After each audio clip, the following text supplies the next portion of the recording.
Hello बच्चों, कैसे हो आप सब। आज हम स्टार्ट करेंगे क्लास 11 बायोलॉजी में chapter number 10 cell cycle and cell division. तो देखो, इस चैप्टर में बेसिकली अपन को ये देखना है कि एक सेल का लाइफ साइकिल क्या होता है। ठीक है, एक सेल अपने पूरे लाइफ स्पान में क्या करती है और वो कैसे डिवाइड करती है, किस किस मोड से डिवीजन हो सकता है, वो सब अपन इस चैप्टर में करने वाले। तो देखो, अपन सब जानते हैं, अपन ने चैप्टर नंबर 8 में सेल थ्योरी की थी और उस सेल थ्योरी का एक पॉइंट ये था कि जो नई सेल बनती है वो पहले से जो सेल होती है उनसे बनती है, जो प्री एग्जिस्टिंग सेल होती है उनसे न्यू सेल बनती है। तो according to the cell theory, cell arise from pre existing cell. The process by which it occur is known as cell division. और जिस प्रोसेस से नई सेल बनती है उसे अपन क्या कहते हैं, सेल डिवीजन। अब जो नई सेल बनेगी वो कुछ सर्टेन प्रोसेस शो करेगी और फिर वापस क्या करेगी, डिवाइड करेगी। इसे समझते देखो, एक न्यू सेल जो बनती है वो पहले ग्रो करती है। ग्रो का अपना मतलब है कि उसका साइटोप्लाज्म जो है वो इंक्रीज होगा।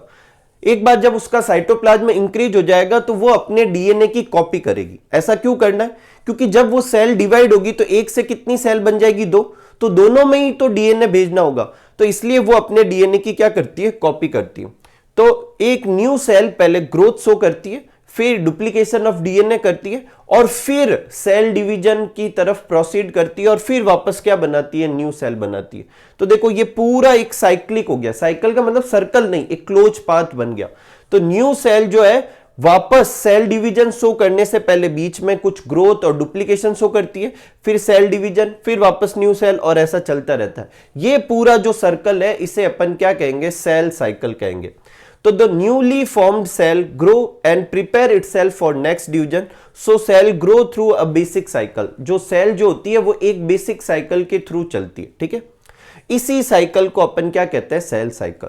इस चैप्टर में बेसिकली आपके पास 3 टॉपिक है। एक सेल साइकिल करना है, फिर सेल डिवीजन के 2 टाइप होते हैं, माइटोसिस और मियोसिस। इस चैप्टर को अपन 3 स्टेप में करेंगे। पहले वीडियो में अपन सेल साइकिल देखेंगे, दूसरे में अपन माइटोसिस करेंगे और तीसरे में अपन मियोसिस करेंगे। तो स्टार्ट करते हैं सेल साइकिल। सबसे पहले अपन इस सेल साइकिल की डेफिनेशन लिखेंगे। तो सेल साइकिल क्या होता है? Cell cycle is the sequence of events by which a cell duplicates its genome. Cell cycle एक सीक्वेंस है और उस सीक्वेंस में पहला क्या होता है कि सेल अपना जो जीनोम है उसकी क्या करती है, कॉपी करती है। ठीक है, और टू द अदर कॉन्स्टिट्यूएंट, और जो अदर कॉन्स्टिट्यूएंट होते हैं सेल के अंदर जो चाहिए होते हैं उन सबको क्या करती है, सिंथेसाइज करती है। And finally divide into 2 daughter cell, और फाइनली वो 2 सेल में डिवाइड करती है। इसका मतलब सेल साइकिल का मोटा मोटा अगर पॉइंट लें तो क्या होगा, ग्रोथ होगा, डुप्लीकेशन होगा, सेल डिवीजन। नई सेल बनेगी, ग्रोथ, डुप्लीकेशन, सेल डिवीजन, और इस तरीके से सेल साइकिल चलता रहता है। The stage through which a cell pass from one division to next division, उसे सेल साइकिल कहते हैं। ये एक डिवीजन था और वापस अगला डिवीजन आएगा, उसके बीच में जो भी चीजें होंगी वो, और सेल डिवीजन, ये पूरा क्या कहलाएगा, सेल साइकिल कहलाएगा। अब अपन इस सेल साइकिल को 2 पार्ट में डिवाइड कर सकते हैं। कितने पार्ट में? 2 पोर्शन में डिवाइड कर सकते हैं, एक इंटरफेज और एक क्या होता है, एम फेज। देखो, इंटरफेज में क्या होगा, जैसे आप यहां पर देख पा रहे होंगे, ये सेल डिवीजन है। इस सेल डिवीजन के बाद में जो भी प्रोसेस होते हैं अगला सेल डिवीजन होने से पहले, उसे अपन इंटरफेज कहेंगे। मतलब ग्रोथ और डुप्लीकेशन ऑफ डीएनए जो है वो किसका पोर्शन होगा, इंटरफेज का, और एम फेज होगा जिसमें सेल एक्चुअली डिवाइड करेगी। तो एक सेल साइकिल को 2 हिस्सों में डिवाइड कर देते हैं, डिवीजन वाला फेज, और वापस अगला डिवीजन जब आएगा उसके बीच में जो भी होगा उसे अपन क्या कहेंगे, इंटरफेज। इंटरफेज में क्या होता है, time during which a cell prepare itself for next division. Interphase में सेल अगले डिवीजन के लिए अपने आप को क्या करती है, प्रिपेयर करती है। और एम फेज में सेल एक्चुअली में क्या होती है, डिवाइड होती है। इंटरफेज जो होगा उसको फिर अपन 3 पोर्शन में डिवाइड करेंगे, G1 फेज, S फेज और G2 फेज। G1 में ग्रोथ होगी, S में डीएनए रेप्लिकेशन होगा, G2 में फिर ग्रोथ होगी। तो ये तीनों कलेक्टिवली क्या कहलाएगी, इंटरफेज कहलाएगी।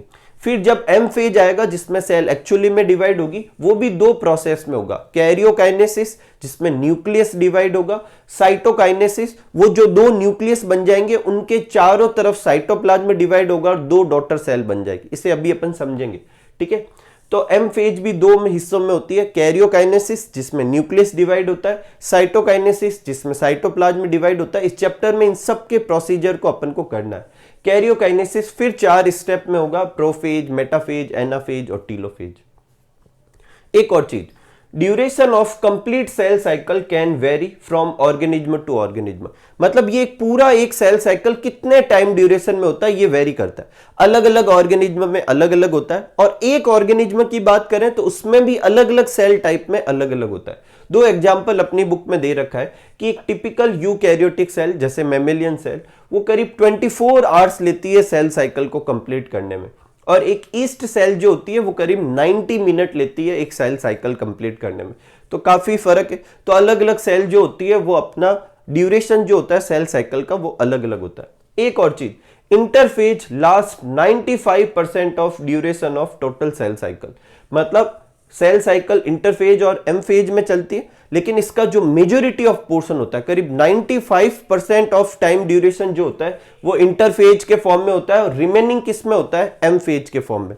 सपोज करो कि एक सेल साइकिल 100 आवर्स में चले तो करीब 95 आवर्स तो वो इंटरफेज में ही होगी, G1S G2 में, और फिर पीछे के 5 आवर में वो अपना क्या करेगी, एम फेज चलाएगी। तो इन दोनों में से जो मेजर ड्यूरेशन जो होती है सेल किस फॉर्म में रहती है, इंटरफेज में रहती है। तो एक बार आप ये नोट कीजिए, फिर अपन सेल साइकिल को और डिटेल में देखते हैं। ठीक है,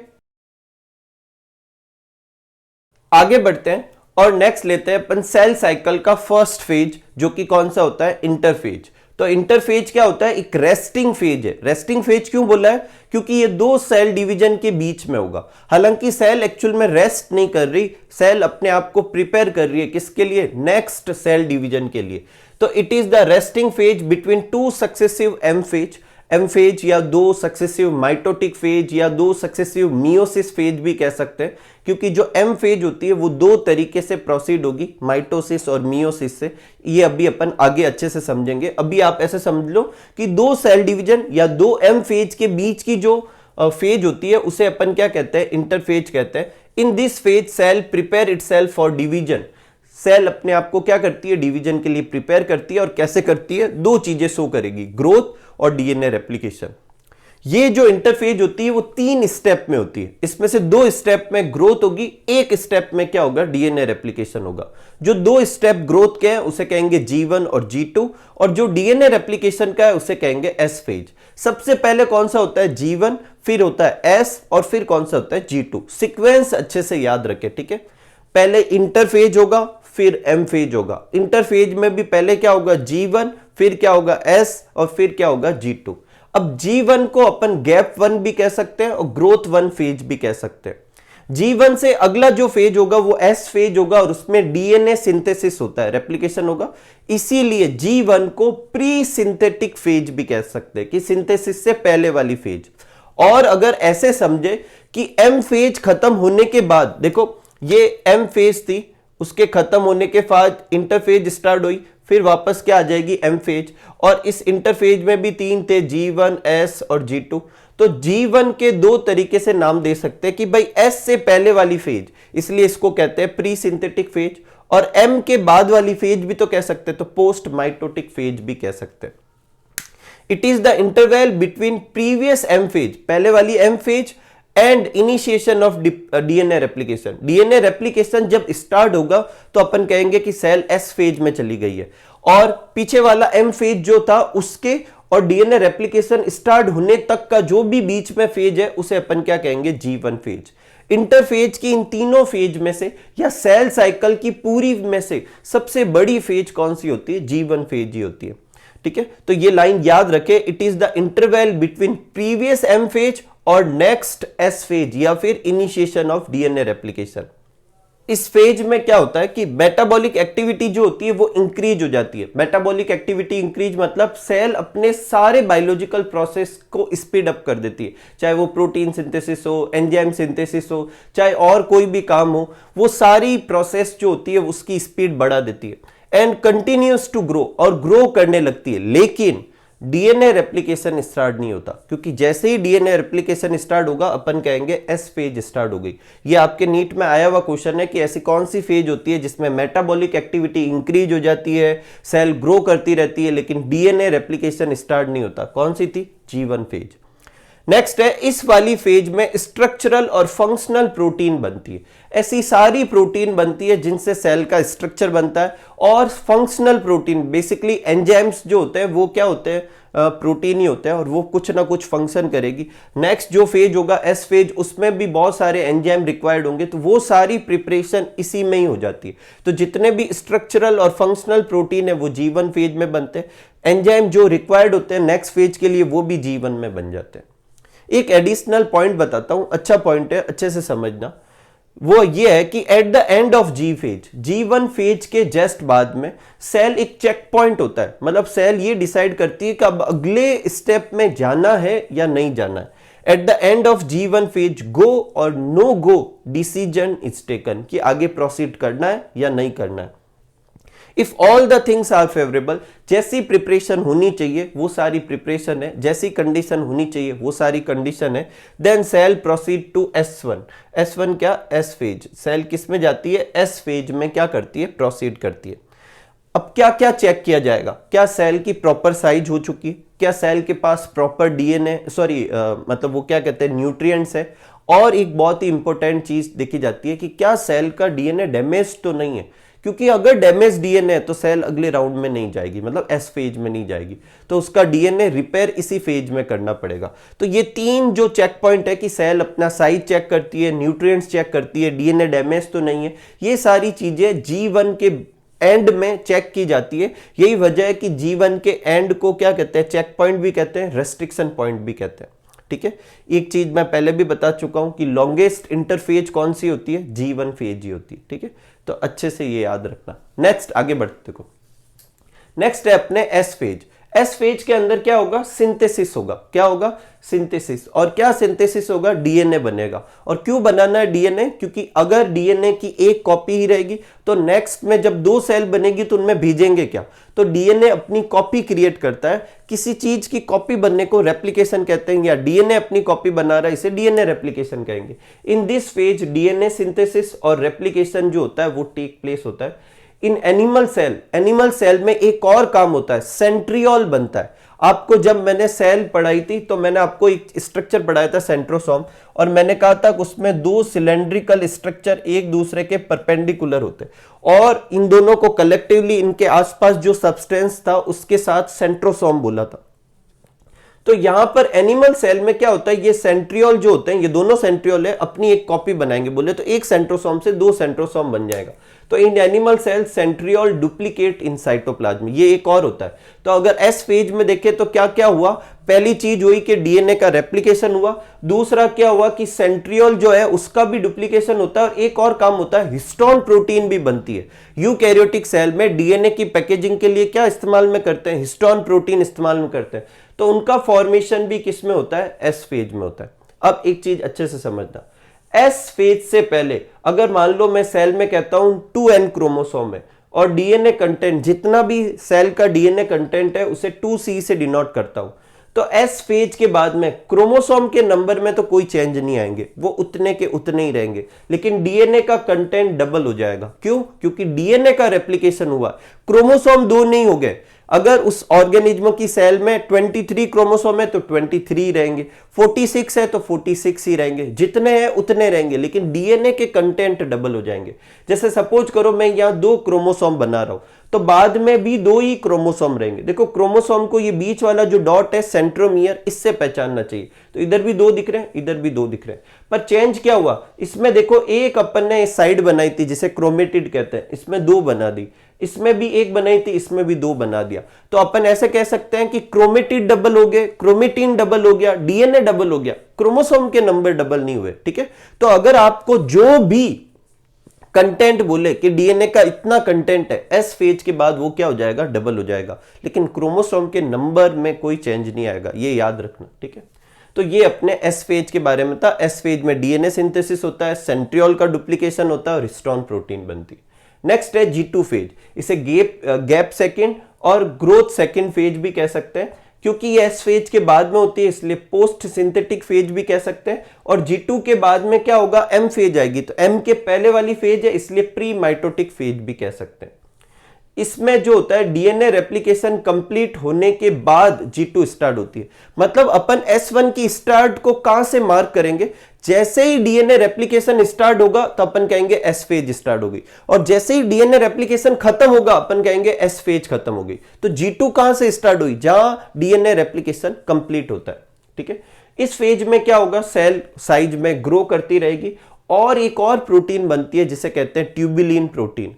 देखो सेंट्रियोल और ये ट्यूबुलिन प्रोटीन बाद में दोनों क्या बनाते हैं, स्पिंडल फाइबर बनाते हैं। तो स्पिंडल फाइबर जिसके बने होते हैं वो कौन सी प्रोटीन होती है, ट्यूबुलिन प्रोटीन। तो वो बनाने के लिए ये स्पिंडल फाइबर कब चाहिएंगे, एम फेज में चाहिएंगे। तो उसके लिए जो प्रोटीन रिक्वायर्ड होती है वो G2 में ही बना ली जाती है। एक इंटरेस्टिंग चीज शायद आपने नोट की हो, इन तीनों ही फेज में एक चीज बनी थी, वो है प्रोटीन तीनों में ही बना। इधर स्ट्रक्चरल और फंक्शनल प्रोटीन बने थे, इधर हिस्टोन प्रोटीन बना था, और इधर कौन सा बना था, ट्यूबुलिन प्रोटीन बना था। ठीक है, कोई तकलीफ नहीं। एक और चीज देखते हैं, G0 फेज। देखो एक सेल के केस में एक इंटरेस्टिंग चीज होती है कि जब G1 फेज स्टार्ट होती है तो उसके आसपास 3 पॉसिबिलिटी होती है कि सेल या तो G1 पूरी कंप्लीट करके एस फेज में एंटर करे, या सेल G1 के बाद अब कुछ करे ही ना, जिंदगी में कभी भी डिवाइड ना करे, और ऐसे भी हो सकता है कि सेल थोड़ी देर के लिए रेस्ट करे और वो तब तक मतलब फर्दर आगे डिवाइड मतलब प्रोसीजर में ना जाए, एस फेज में एंटर ना करे, या अगला सेल डिवीजन तब तक ना करे जब तक की रिक्वायरमेंट ना हो। तो G1 के आसपास 3 पॉसिबिलिटी हो सकती है, एस में चले जाना, ठीक है, बिल्कुल कभी भी एस में नहीं जाना, और एस में जाने से पहले थोड़ी देर वेट करना। अगर वो एस में जाने से पहले थोड़ी देर वेट करती है, और कब तक करती है, जब उस ऑर्गेनिज्म को सेल डिवीजन की रिक्वायरमेंट नहीं होती तब तक वेट करती है, उस फेज को कहते हैं G0 फेज। क्या कहते हैं, G0 फेज। तो देखो क्या होता है, cell enter into inactive stage, ये एक और केस हो सकता है G0 फेज, और इसे क्वेसेंट फेज स्टेज भी कहते हैं। और cell in this stage remain metabolic active, मतलब मेटाबॉलिक तो एक्टिव ही है वो, लेकिन प्रोलिफरेट नहीं करती, मतलब बेसिकली ग्रो नहीं करती, साइज में ग्रो नहीं करेगी और आगे कोई एक्टिविटी शो नहीं करेगी, हालांकि मेटाबॉलिक एक्टिव रहेगी। इसका मतलब ऐसा नहीं है कि सेल डिवीजन नहीं होगा, लेकिन एक टाइम तक नहीं होगा, सेल वेट करेगी, जब रिक्वायरमेंट होगी तब डिवाइड करेगी, और अनलेस नीडेड ऐसा तब तक नहीं करेगी जब तक नीड नहीं हो। In case of replacement requirement, तब रिक्वायरमेंट कब होगी, जब किसी सेल को रिप्लेस करना होगा, जैसे इंजरी हो जाए, सेल डेथ हो जाए, तो तभी सेल डिवीजन होना चाहिए। तो तब तक वो क्या करेगी, तो वो G1 से बाहर आकर किस में चली जाती है, G0 फेज में चली जाती है। यहाँ 2 इंटरेस्टिंग केस है, क्या G0 में आने के बाद कभी भी सेल डिवीजन नहीं होगा, आंसर है नहीं, ऐसा नहीं है। वो वापस अगले फेज में जा सकती है, एस फेज में और G2 फेज में, और फिर एम फेज शो कर सकती है, लेकिन तब करेगी जब रिक्वायर्ड होगा। दूसरा क्वेश्चन, अगर आपको पूछे कि G0 फेज जो होती है वो आने से पहले वो किस स्टेज में थी, या किस स्टेज से बाहर आकर वो G0 में चली जाती है, तो G1 से बाहर निकल के वो G0 में आती है। बच्चे ऐसे समझते हैं कि लास्ट एम फेज जो होगी उसके बाद G0 आएगी, फिर G1 आएगी, ऐसे नहीं। G1 तो स्टार्ट हो जाएगा, उसमें वो पूरा कंप्लीट नहीं होगा और सेल किस स्टेज में चली जाएगी, G0 में। ये भी आपके नीट में आया हुआ क्वेश्चन है। आपको पूछे कि G0 फेज कहां से स्टार्ट होती है, तो वो G1 से क्विट करके G0 में आती है, और जब रिक्वायर्ड होती है G0 से वापस G1 में आएगी, बाकी का प्रोसीजर पूरा करेगी, एस में जाएगी, फिर G2 में, और फिर डिवाइड करेगी। तो इसे आप अच्छे से नोट कीजिएगा, ठीक है। ये अपना सेल साइकिल का इंटरफेज जो है वो कंप्लीट हो गया, ठीक है। अब एम फेज को अपन ज्यादा डिटेल में नहीं करेंगे, लेकिन उसके की पॉइंट अभी अपन देखते हैं। पहले अपन एक बार सेल साइकिल को वापस समरी पैटर्न में क्या करते हैं, समझते हैं, ठीक है। आगे बढ़ते हैं और सेल साइकिल को वापस एक बार अच्छे से समझते हैं। देखो, अगर एक सेल साइकिल को पूरे एक सर्कल से ड्रॉ करूं तो अपन उसमें सेक्शन बनाएंगे, और सेक्शन को उतना बड़ा बनाना है जितना बड़ा वो फेज होता है। तो टाइम ड्यूरेशन के हिसाब से सबसे बड़ा फेज होता है G1, फिर S, फिर G2, और सबसे छोटा होता है M फेज। अगर इंटरफेज की बात करें तो सबसे छोटा होता है G2, और अगर ओवरऑल की बात करें तो M फेज सबसे छोटा होता है, और सबसे बड़ा तो G1 ही होगा। तो G1 का सेक्शन अपन को सबसे बड़ा बनाना है, उसके बाद S फेज का, फिर G2 का, और सबसे छोटा किसका बनाना है, M फेज का बनाना है। कोई तकलीफ नहीं। G1, S और G2 ये तीनों यहां से लेकर यहां तक ये क्या है, अपने इंटरफेज है, और ये वाली कौन सी फेज है, M फेज है। तो एक एक करके की पॉइंट देखते हैं G1 फेज के। G1 लॉन्गेस्ट फेज होती है, इस वाली फेज में स्ट्रक्चरल और फंक्शनल प्रोटीन बनते हैं, सेल ग्रोथ शो करती है और मेटाबॉलिक एक्टिविटी क्या होती है, इंक्रीज होती है। ये भी अपन ने देखा था। एस फेज क्या होता है, इसमें डीएनए रेप्लिकेशन होता है, हिस्टोन प्रोटीन बनती है, सेंट्रियोल का डुप्लीकेशन होता है। G2 फेज में क्या होती है, ग्रोथ होती है, ट्यूबुलिन प्रोटीन बनती है। एम फेज में सेल एक्चुअल में डिवाइड होती है, ये दो स्टेप में होता है, कैरियोकाइनेसिस, साइटोकाइनेसिस। कैरियोकाइनेसिस जो होता है वो प्रोफेज, मेटाफेज, एनाफेज और टीलोफेज में होता है, और साइटोकाइनेसिस एक ही स्टेप में हो जाता है। एक और हाईलाइट पॉइंट कि कभी कभी सेल जो होती है G0 फेज शो करती है, लेकिन वो बाहर कहां से आती है, G1 फेज से क्विट करती है, G0 में एंटर करती है, तब तक वैसे ही रहती है जब तक नीड ना हो, और जब सेल डिवीजन की नीड हो तो वो वापस किस में एंटर करती है, G1 फेज में एंटर कर जाती है। ठीक है, कोई तकलीफ नहीं। एक और अपन को पॉइंट याद रखना है कि एक सेल साइकिल में ये जितने भी इवेंट हो रहे हैं सारे के सारे सीक्वेंस से परफॉर्म होंगे और एक कोऑर्डिनेटेड फॉर्म में परफॉर्म होंगे। तो सबसे पहले कौन सा होता है, G1, उसके बाद कौन सा होता है, S, फिर कौन सा होता है, G2, फिर कौन सा होता है, M फेज। M फेज में भी पहले क्या होता है, कैरियोकाइनेसिस, कैरियोकाइनेसिस में भी पहले प्रोफेज, फिर मेटाफेज, एनाफेज और टीलोफेज, और उसके बाद क्या होता है, साइटोकाइनेसिस, और इस सीक्वेंस में क्या होता है, सेल साइकिल परफॉर्म होता है। ठीक है, कोई तकलीफ नहीं। तो इसे आप अच्छे से नोट करें, जब भी सेल साइकिल का डिस्क्रिप्शन पूछे तो आप ये डायग्राम भी जरूर बनाएं। ठीक है, आगे बढ़ते हैं। और देखो इंटरफेस तो हो चुका है, एम फेज लेते हैं। तो देखो एम फेज जो होती है वो फेज होती है जिसमें सेल एक्चुअल में डिवाइड करती है। इंटरफेज में उसने अपने आप को प्रिपेयर कर लिया, अब वो सच में डिवाइड होगी। और ये डिवाइड होना भी दो स्टेप में होता है, एक होता है कैरियोकाइनेसिस और एक होता है साइटोकाइनेसिस। इसे समझो, देखो जैसे ये सेल है और ये उसका न्यूक्लियस है, तो कैरियोकाइनेसिस में क्या होगा, इस सेल में एक से कितने न्यूक्लियस बन जाएंगे, दो न्यूक्लियस बन जाएंगे। और फिर साइटोकाइनेसिस में इसका साइटोप्लाज्म डिवाइड होगा, जिससे न्यूक्लियस के अराउंड साइटोप्लाज्म इकट्ठा हो जाएगा और एक सेल से कितनी सेल बन जाएगी, दो। तो पहले न्यूक्लियस डिवाइड होता है, इसे कैरियोकाइनेसिस कहते हैं, फिर उनके चारों तरफ साइटोप्लाज्म डिवाइड होता है, जिससे एक्चुअल में एक सेल से दो सेल बनती है, जिसे अपन क्या कहते हैं, साइटोकाइनेसिस कहते हैं। तो पहला कौन सा होता है, कैरियोकाइनेसिस, जिसे न्यूक्लियर डिवीजन भी कहते हैं। इसमें क्या होता है, डॉटर क्रोमोसोम का सेपरेशन होता है, या फिर अपन ऐसा कह सकते हैं जो डीएनए अपन ने रेप्लिकेट किया था उसको एक एक सेल में भेज देते हैं, डिस्ट्रीब्यूट कर देते हैं। ठीक है, ये जो होती है वो चार स्टेप में होता है, प्रोफेज, मेटाफेज, एनाफेज और टीलोफेज। अब इनमें क्या क्या होता है, जब अपन माइटोसिस और मियोसिस करेंगे तो उसमें अपन इसको डिटेल में समझेंगे। ठीक है, अभी के लिए बस इतना याद रखो कि कैरियोकाइनेसिस चार स्टेप में होता है। नेक्स्ट है साइटोकाइनेसिस। अब साइटोकाइनेसिस में क्या होता है, साइटोप्लाज्म डिवाइड होगा, और जब साइटोप्लाज्म डिवाइड हो जाएगा तो एक सेल से कितनी सेल बन चुकी होगी, दो सेल बन चुकी होगी। एक और चीज, एम फेज जो है वो दो तरीके से हो सकता है, या तो माइटोसिस या मियोसिस से हो सकता है। इन दोनों में अपन को इसको डिटेल में करना है। अभी के लिए अपन ऊपर ऊपर से इनमें डिफरेंस देखते हैं। माइटोसिस एक राउंड में कंप्लीट होता है और एक सेल से दो सेल बनती है। मियोसिस जो है वो दो राउंड में कंप्लीट होता है। पहला राउंड मियोसिस फर्स्ट कहलाएगा, दूसरा मियोसिस सेकंड, और ये दोनों कलेक्टिवली एक मियोसिस कहलाएंगे। और इसमें एक सेल से कितनी सेल बन गई, चार।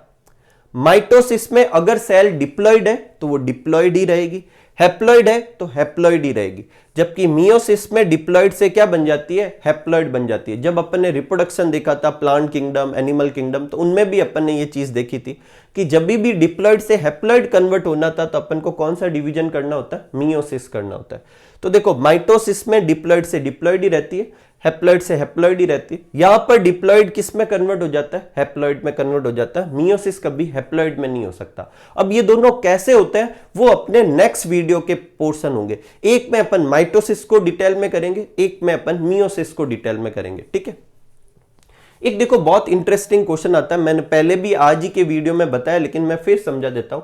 अगर आपको सेल स्टार्ट में दे दे कि 2C डीएनए कंटेंट है, एक सेल है उसमें 2C डीएनए कंटेंट है, बताओ अलग अलग फेज के बाद में कितना रहेगा।